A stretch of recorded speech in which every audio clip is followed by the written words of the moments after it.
So today with the trial that we're doing here, what we have is we're showing the ability to run RF radio cameras over a private 5G network, and that gives all of the benefits of being able to be up close and personal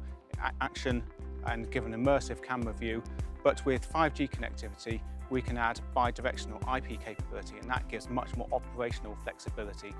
So what we're also doing here today is we're uplinking all of the camera feeds up to the cloud over 5G networks and also wired LAN connections, and that means you can virtualize the production and move as much of the production as you can into the cloud, and that gives great operational flexibilities. So behind me we have one of two 5G antennas that construct a part of a private 5G network here at Saracens. And we're using those to tether two wireless cameras, which are roving up and down the touchline here behind us, and have done things like the pre-match presentation elements with the talent.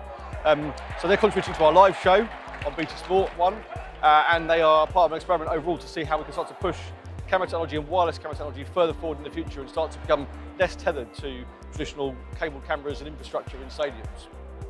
5G